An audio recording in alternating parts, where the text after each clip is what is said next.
Vamos iniciar a nossa reunião de estudos. Hoje nós temos aqui a nossa companheira Thelma Cerqueira, e, como sempre, aceitando o nosso convite, de uma forma bem amorosa, com certeza, e vai trazer aqui algumas reflexões para nós sobre o Livro dos Espíritos, principalmente na relação à lei de justiça, amor e caridade. Lembrando que, apesar de estarmos numa reunião virtual, é importante saber que nós estamos conectados, né? A nossos guias espirituais, aos companheiros trabalhadores da Casa de Jorge, que lá estão nesse momento também em sintonia conosco, né? E que esse momento também é um momento muito importante para que nós possamos receber essas vibrações, essas energias desses amorosos companheiros que estão sempre velando por nós. Então, eu vou fazer a leitura de uma página do livro Via de Luz, pelo Espírito de Emmanuel. Chico Xavier nos traz a lição número 1. Quem lê, atenda. Quem lê, atenda. Essa passagem de Jesus está em Mateus, capítulo 24, versículo 15. Ele diz assim: assim como as criaturas, em geral, converteram as produções sagradas da terra em objeto de perversão dos sentidos, movimento análogo se verifica no mundo com referente aos frutos do pensamento. Frequentemente, as mais santas leituras são tomadas à conta de tempero emotivo, destinado a sensações renovadas que codigam com o recreio pernicioso ou com a indiferença pelas obrigações mais justas. Raríssimos são os leitores que buscam a realidade da vida. O próprio Evangelho tem sido para os previdentes e levianos vasto campo de observações pouco dignas. Quantos olhos passam por ele, apressados e inquietos, anotando deficiências da letra ou catalogando possíveis equívocos, a fim de espalhar sensacionalismo e perturbação. Alinham com avidez as contradições aparentes que tocam a malbaratar com enorme desprezo pelo trabalho alheio as plantas terras e dadivodas da fé renovadora. A recomendação de Jesus, no entanto, é infinitamente expressiva. É razoável que a leitura do homem ignorante e animalizado represente conjunto de ignominias e brincadeiras, mas o espírito de religiosidade precisa penetrar a leitura séria com real atitude de elevação. O problema do discípulo do Evangelho não é o de ler para alcançar novidades emotivas ou conhecer a Escritura para transformá-la em arena de esgrima intelectual, mas o de ler para atender a Deus, cumprindo a divina vontade. Jesus, bom e amado Mestre, querido amigo de todas as horas, mais uma reunião em nossa Casa de Jorge. E aqui estamos, na certeza, do amparo, da proteção, da presença não só desses amigos encarnados, mas também de todos aqueles que se encontram antenados nesse trabalho de crescimento, desenvolvimento, de despertar para uma vida nova.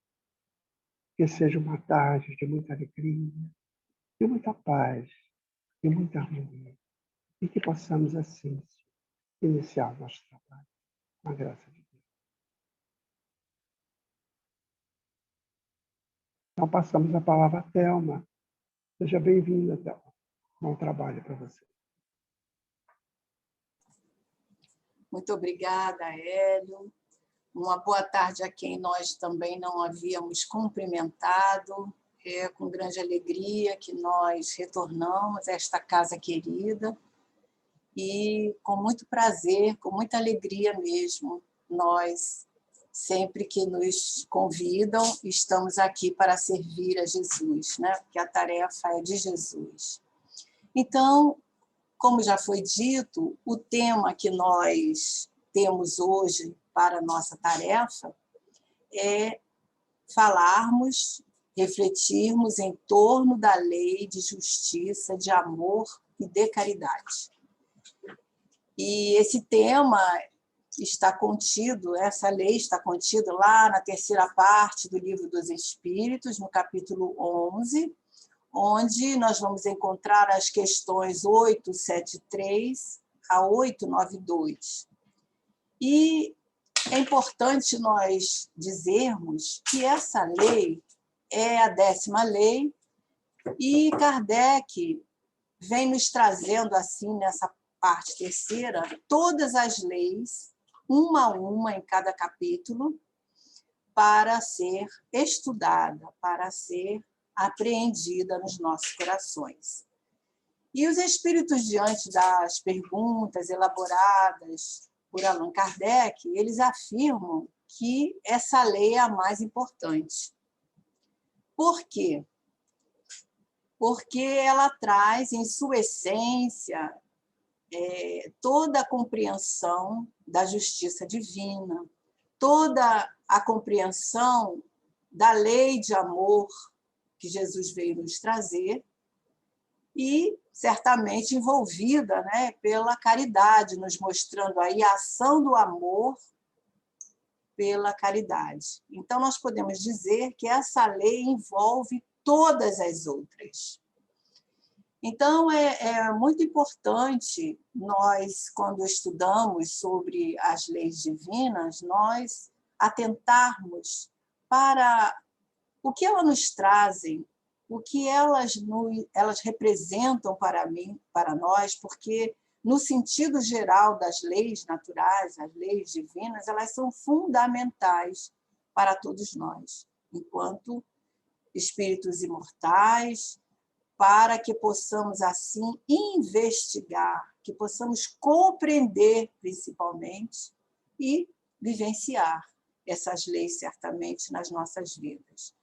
E, quando nós dizemos esse processo de investigar, a investigação vai ser exatamente esse movimento que nós fazemos, não é? Para compreender, para estudar, para nos tomar aquele aprofundamento, ter aquele aprofundamento na compreensão dessas leis, para podermos, assim, nos submetermos a elas, trazendo para a nossa vida. Porque nós sabemos que de nada adianta nós conhecermos superficialmente, né? Principalmente quando nós falamos as leis morais, está lá no Livro dos Espíritos, na terceira parte. Tudo bem, mas é preciso não só nós conhecermos, mas estarmos fazendo esforços para nós cumprirmos essa lei. E esse exercício, ele começa justamente nesse esforço, que a cada dia nós insistimos em falar, né? No esforço das aquisições das virtudes, no esforço do aprimoramento moral, no esforço de nós nos tornarmos melhores a cada dia. Porque quando nós começamos a agir dessa forma, é porque nós já estamos compreendendo, começando a compreender essas leis divinas e os seus objetivos. Então, aí, nesse sentido, nós vamos percebendo que existe 3 passos, né? Saber o significado das leis, saber o seu mecanismo, né? Conhecer o seu mecanismo, saber como elas funcionam e aplicar nas nossas vidas, buscando sempre esse sentido profundo para que elas realmente façam o papel libertador, regenerador que ela nos propõe. Então, a lei de justiça, de amor e caridade, nós podemos entender que ela está, assim, em 3 dimensões, né? Ela está apresentada para nós em 3 dimensões: a justiça, o amor e a caridade. Então, o objetivo dessas dimensões é fazer com que nós possamos compreender profundamente Deus na sua essência, o Pai Criador, e o significado dessa justiça, desse amor e dessa caridade. Então, por ela ser uma lei importante, porque ela engloba todos esses valores, né? Ela está em perfeita sintonia com as outras leis, ou seja, as outras leis estão em perfeita sintonia com ela.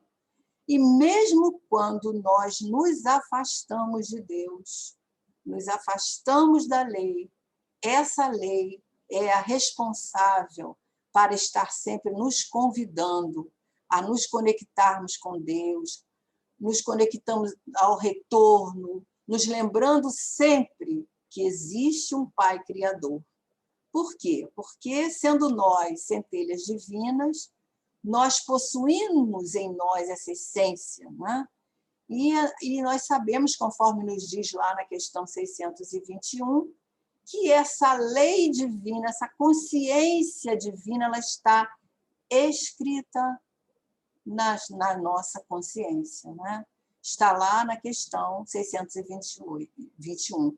Onde está escrita a lei de Deus? Na consciência. Então, é ela a responsável para nos lembrar, para nos trazer de volta à casa do Pai, sempre que nós nos afastamos. Aí a gente até lembra daquela parábola do filho pródigo, né? O que faz com que ele se lembre do que ele poderia usufruir na casa do Pai, o que ele poderia não estar sofrendo ali, as intempéries, todo aquela dificuldade que ele estava passando, é justamente essa lei que vinha lembrar-lhe que ele faz parte do universo, que ele é parte da criação. Então, é isso que essa lei vem nos lembrar. Então, através dessa lei, nós vamos estar em conexão maior com o Pai Maior, porque aí nós vamos estar entendendo sobre a justiça divina, mas estaremos percebendo a presença do amor sob a ação da caridade. Então, lá na questão 879, Kardec pergunta aos amigos espirituais qual o caráter daquele, né, do homem que quer praticar. Aliás, a pergunta é a seguinte: qual seria o caráter do homem que praticasse a lei, né, de justiça em toda a sua pureza? Então, Kardec quer saber, nessa questão, como seria esse homem? Quais são os requisitos para uma pessoa que queira praticar a justiça em toda a sua pureza? E nós temos o exemplo de Jesus, que é o nosso guia e modelo, né? Que encarnou nesse mundo para trazer a lei de amor, para nos apresentar Deus como sendo Pai justo, misericordioso. Mas nós temos uma figura, uma personagem bem mais próximo de nós, que nós gostamos sempre de lembrar os seus exemplos, que é Francisco de Assis. Porque ele está mais próximo de nós no sentido de que Jesus está muitos milhares de anos, né, à nossa frente.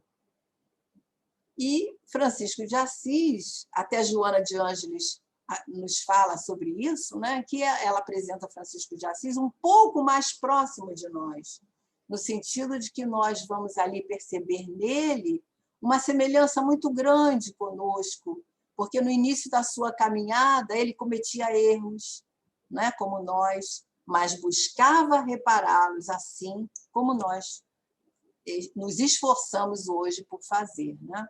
Então, Francisco de Assis é também um grande exemplo para nós, porque ele se aproxima de Jesus, compreendendo que tinha suas fraquezas, que tinha as suas limitações, mas, mesmo assim, ele se propõe a experienciar, a exemplificar, através da sua vida,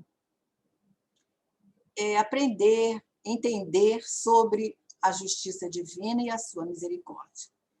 E aí nós vamos, então, ler a resposta aqui dos espíritos a essa pergunta, onde eles nos falam que o do justo, a exemplo de Jesus, porquanto praticaria também o amor ao próximo. Ele está perguntando qual seria, né, o perfil. Então, é o perfil do justo, a exemplo de Jesus. E nós ainda sugerimos aí o exemplo de Francisco de Assis também, né? Mas, para isso, ele estaria, esse homem, praticando o amor ao próximo, o amor do próximo e a caridade, né? Então, sem esses elementos, não poderíamos fazer não pode haver a justiça. Então, veja bem, nessa resposta, a justiça está como se fosse o centro de tudo, né? O amor e a caridade formando aí uma base. E dentro dessa proposta, nós vamos entender que não há amor se não houver caridade, e não haverá justiça se não houver amor. Porque o amor e a caridade são as duas virtudes básicas que a justiça se faz agir. Nós só poderemos ser justos se nós agirmos com amor, com caridade. Mas aí nós perguntamos, aonde começa essa justiça? E nós podemos afirmar que começa em nós mesmos, porque não havendo um movimento justo em nós, como que nós vamos agir com justiça para com o outro? Se não houver um exercício do amor para conosco mesmos, como nós vamos agir com amor para com o outro lá fora? E assim a caridade. Se nós não soubermos praticar a caridade conosco mesmos, nós não poderemos ser caridosos com o outro. Então, dentro desse raciocínio, nós até nos lembramos de uma mensagem de Emmanuel, que tem no livro Vinha de Luz, que, por isso que nós acompanhamos a lição aí que o Hélio leu para a gente, porque a gente está com o livro aqui à nossa frente, né? Na mensagem 110, que Emmanuel vai falar da caridade essencial, que ele diz que ninguém pode assistir a outro com eficiência se não procurar a edificação de si mesmo. Então, ele informa para nós que a caridade pode se manifestar em vários momentos, vários setores da nossa vida, de forma exterior. Mas, para que nós pratiquemos a caridade essencial, a caridade verdadeira, sob o olhar de Jesus, é preciso nós trabalharmos essa edificação em nós mesmos. Então, aí nós vamos pensar, mas que tipo de caridade eu posso estar trabalhando em mim mesmo? Né? E aí nós vamos entender que é a caridade do pensamento, a caridade do saber falar, a caridade do saber agir, para nós assim estarmos convergindo as nossas ações e atitudes de acordo com o ensinamento do Mestre Jesus. Então, essa caridade é preciso que nós saibamos vivenciar intimamente no nosso interior. Então, quando nós vamos refletindo aí sobre a resposta que os Espíritos nos deram, quando ele fala que o perfil desse homem que quer praticar a caridade na sua verdadeira essência é o perfil do justo, nós vamos, então, entendendo que existem condições para que nós possamos praticar essa justiça, esse amor, essa caridade, que é a lei de justiça, né? Então, tudo vai começar a partir de nós. E assim nós vamos alargando as nossas possibilidades para agirmos com justiça, com amor, com caridade, para com o outro e para conosco mesmos. Então, nós estivemos assim imaginando como é que nós poderíamos, metaforicamente, imaginar essa lei. Então, nós imaginamos assim um triângulo, né? 3 vértices, aí um triângulo. E aí nós vamos estar colocando nesse vértice superior a justiça. E na base, como nós já falamos, o amor e a caridade. Então, forma aí um triângulo com 3 vértices, né? As 3 dimensões que Kardec nos fala.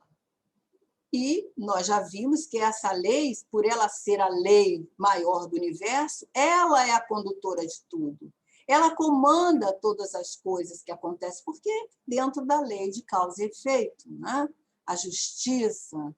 Então, o que vai variar nessa harmonia da vivência dessa lei é o nível de compreensão, de cumprimento dessa lei. Então, todos nós estamos submetidos a esses vértices, estamos envolvidos neste grande triângulo. mas o que vai variar é o cumprimento dessa lei. Então, quanto mais evoluído o planeta, mais se cumpre essa lei. Quanto menos evoluído o planeta, como no nosso caso, menor cumprimento dessa lei, né? Nós estamos num planeta de provas e expiações, onde vários espíritos de vários níveis aqui estão albergados neste grande educandário. Então, quanto mais primitivo o estágio evolutivo do espírito, menor condições de respeitar os direitos dos demais. E tanto mais primitivo ele for, digamos, o estágio desse espírito, maior dificuldade ele terá de ver os demais como irmãos, como iguais, tendo os mesmos direitos. E aí a gente lembra daquele ensinamento que Jesus veio nos dar, quando aquele doutor da lei se aproxima dele e pergunta: mestre, qual o maior mandamento da lei? E Jesus responde para ele: amarás o Senhor teu Deus de todo o coração, de toda a sua alma, de todo o seu espírito. Esse é o primeiro, Jesus diz. Esse é o primeiro mandamento. E aqui tendes outro, semelhante a esse. Amarás o teu próximo como a ti mesmo. E termina esse ensinamento dizendo: toda a lei e todos os profetas se acham contidos nessa lei, né? Nesses dois ensinamentos, nesses dois mandamentos. Então, nós vemos aí que Jesus nos dá 3 compreensões dessa lei, né? Três pontos específicos para compreendermos essa lei. O amor a Deus, o amor ao próximo e o amor a nós mesmos. E quando nós falamos amor a nós mesmos, não é aquele amor egoísta, é o auto-amor, o respeito de que nós somos filhos de Deus, que cada um de nós é uma centelha divina, que cada um de nós tem em seu cerne a centelha divina, com todos os pendores espirituais que Deus nos dotou. Então, esse é o auto-amor, é entendermos essa nossa essência e respeitarmos e cuidarmos da melhor maneira desses talentos preciosos que Deus nos deu em favor de nós e em favor do nosso próximo. Então, Kardec vai agora definir para nós a justiça, na questão 875. Aliás, Kardec pergunta e os espíritos vão definir. Então, Kardec fala: como é que podemos definir a justiça? E os espíritos dizem: a justiça consiste em cada um respeitar o direito dos demais. Tudo isso que nós acabamos de falar, né? E aí nós podemos pensar: mas como nós vamos compatibilizar justiça, que está lá no topo, e amor?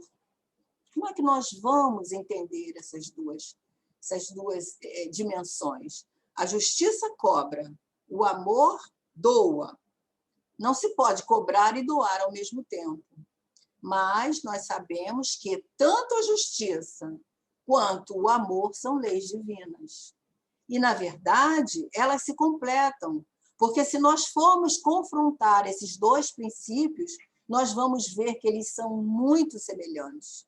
Por exemplo, quando nós pensamos na justiça, o que é justo? É não fazer o mal ao nosso semelhante, não fazermos aquilo que nós não queremos que faça a nós.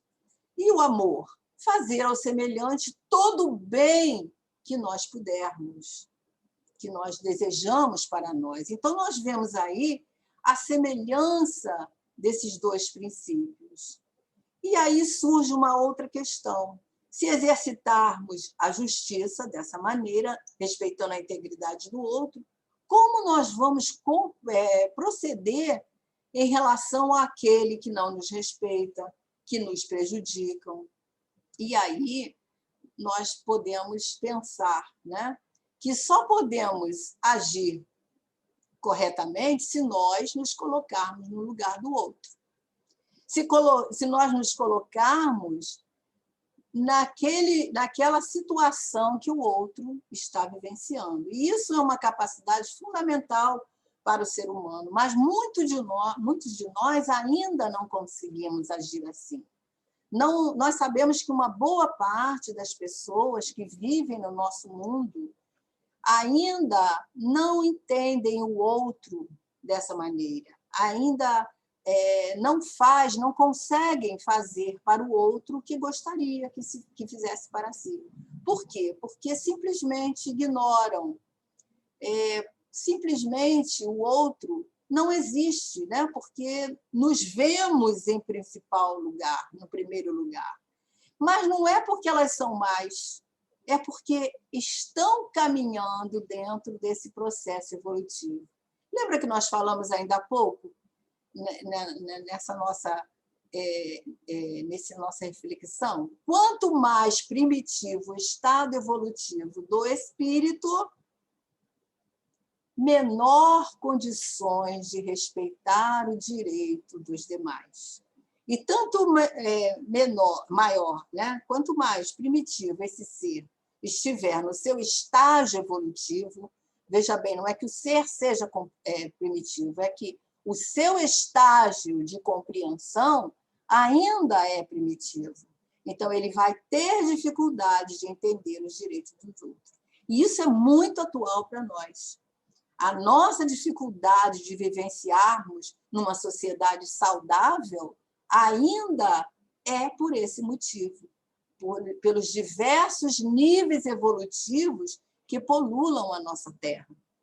Nós só conseguimos respeitar os direitos dos demais, dos outros, quando nós respeitamos o outro como nosso semelhante, como filho de Deus, como pessoas separadas de nós, independentes, mas com necessidades, com pensamentos, com desejos próprios. E é aí que entra o amor, que vem sugerir para nós que, nesse instante, para nós compreendermos esse companheiro, nós precisamos nos colocar no lugar dele, no lugar daquele que nos ofende, no lugar daquele que nos faz o mal, não diretamente a nós, mas em relação até à coletividade, procurando definir os motivos que ele ainda age assim. Então, é só o amor que nos vai fazer compreender, ter compaixão desse companheiro que ainda vislumbra a vida de uma maneira deturpada, egoísta, né? Pensando ser o único ser mais importante no nosso momento. Então, a gente vai compreender através do amor, através da compaixão, através do entendimento do Evangelho, lembrando como Jesus olhava aqueles que erravam profundamente naquele momento, e muitas vezes ele olhava e ficava em silêncio, nós vamos poder entender e agir de forma diferente, e ter um olhar diferente para aquele companheiro que ainda está a caminho, como nós estamos, mas cada um de nós está num patamar diferente.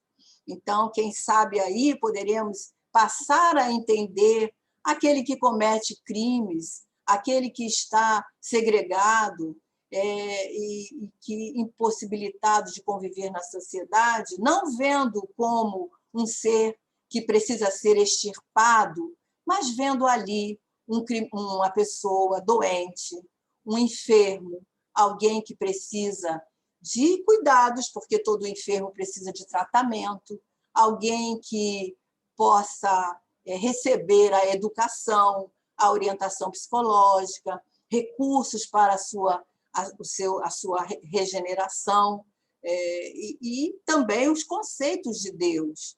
E saibamos nós, meus irmãos, que esses lugares já existem, até mesmo no Brasil. Nós sabemos que existem estudos sobre essas questões, fazendo com que aquele que hoje perturba a sociedade seja trabalhado para ele ser novamente recolocado na sociedade. E essa atitude não precisa ser esse olhar só apenas por aqueles que estão cometendo atos criminosos, cometendo atos que precisam ser segregados. Esse olhar pode ser também utilizado nos nossos relacionamentos, seja social, seja profissional, seja familiar. Olhar com compaixão que aquele companheiro ainda está a caminho. Ele não visualiza como eu já compreendo. Então, é preciso sempre, é por isso que Jesus nos falava, relevar o mal que nos façam com o bem, né? Fazer o bem àqueles que nos fazem mal. E nós podemos também refletir, quem nos garante que nós já não estivemos nessas circunstâncias em outras existências? Hoje, nós não precisamos estar fazendo muitas ações ou estamos num meio que nos leva a ter um outro olhar para a vida. Nascemos num lar onde tem recursos que nos leva a ter outro olhar para a vida, mas muitos companheiros que nascem na penúria, na dificuldade, estão ainda nesse patamar de entendimento, até mesmo influenciado pelo meio, pelas circunstâncias, pelas provações, pelas necessidades que vivem. E aí nós vamos, então, para a questão 886, que Kardec vem nos dizer, através dos espíritos, que para nós praticarmos a caridade, segundo entendia Jesus, nós precisamos ter benevolência para com todos, inclusive com esses irmãos que ainda, né, não estão nesse patamar de entendimento, principalmente a indulgência e o perdão. E aí nós temos 3 exercícios constantes na nossa vida, que é o exercício da benevolência, onde nos leva o trabalho com o semelhante, em favor do semelhante, o exercício da indulgência, que nos conduz à solidariedade, a ser solidário com aquele que ainda comete fraqueza, sem discriminá-lo, sem entender, sem acharmos, sem afirmarmos que ele é um ser à parte, porque ele também é filho de Deus. E o exercício do perdão, que é um exercício muito difícil ainda para nós, esquecer o mal que tenham sido feito para nós, num ato assim de tolerância, né? De compreensão, de entendimento e de empatia. Todas essas reflexões estão nesse ensinamento de Jesus, que está lá em Mateus 7, 12, quando ele nos diz: fazei aos homens tudo o que quereis que eles vos façam, pois é nisto que consiste a lei e os profetas, reafirmando aquele ensinamento que ele dá, aquele doutor da lei. E depois, em Lucas, ele vai falar: tratai os homens, tratai todos os homens como quererias que eles vos tratassem. E aí nós nos lembramos daquela máxima de Kardec, né? Que ele traz trabalho, solidariedade e tolerância, que são essa tríade que orienta as nossas ações espíritas. E nós podemos dizer que sem esses princípios nós não conseguiremos construir um mundo melhor. Porque como que nós vamos amar sem benevolência, sem indulgência, sem perdão? Então, o amor verdadeiro, ele se traduz nessa caridade que nós temos oportunidade de fazer a todos os dias, em todos os dias, nesse movimento da indulgência, da benevolência, do perdão. Não é fácil, mas é um exercício para nós estarmos cumprindo com a lei de justiça, de amor e caridade. O amor só está presente, a caridade só se expressa quando o amor está presente. Um não existe sem o outro. Então, voltando lá àquele triângulo que nós traçamos assim mentalmente, nós podemos agora entender que a justiça está presente em tudo e tem como base, como alicerce, como estrutura maior o amor e a caridade, porque um anda ao lado do outro.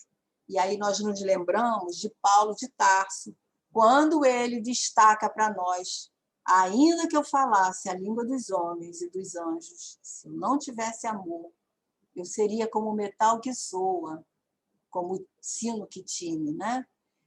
Então, é o mesmo que nós podemos ter um verbo inflamado, nós podemos ter um conhecimento muito grande, uma convicção poderosa, um desapego das coisas, não tendo medo da morte, mas se faltar a caridade, se faltar o amor, nós não estaremos imbuídos desse desinteresse pessoal, que é o que envolve a nossa dificuldade para nós agirmos com o outro como filhos de Deus que somos, e todos irmãos. Mas a doutrina espírita está aí para nos dizer que é através dessas várias oportunidades que nós vamos tendo de reencarnarmos, de retornarmos ao nosso educandário, de retornarmos ao mundo físico, é que nós vamos desenvolvendo esse amor que Jesus veio nos ensinar há tantos milênios, há tantos séculos, né? Mas que ainda estamos tateando para aprender. Mas um dia, realmente, nós estaremos conscientes desse amor, conscientes dessa igualdade, desses direitos e deveres que englobam as nossas ações, porque sabemos que nós temos a mesma descendência, porque somos possuidores dos mesmos genes espirituais. Então, em cada encarnação, estamos numa posição, trocando de condição social, condição econômica, mudando de gênero, muitas vezes encarnando como homem, como mulher, a fim de experimentarmos as diversas possibilidades e acumularmos novas experiências, e dessa forma estamos exercitando o amor. E é isso que Emmanuel nos fala lá no livro Consolador, quando ele nos diz que o amor tem gradações e nós vamos caminhando nessas gradações. Então, nós não devemos exigir do outro, porque cada um de nós temos o nosso tempo, mas exigir de nós, que já conhecemos a doutrina espírita, que já temos esses valores maiores nas nossas mãos. Então, que possamos nos debruçar sobre essas leis que regem todo o universo, e que só observando essas leis no sentido de aprofundarmos o nosso entendimento, nós poderemos estar alcançando a nossa felicidade real, que Jesus nos prometeu, aquela felicidade relativa de que somos destinados como espíritos imperfeitos que ainda somos.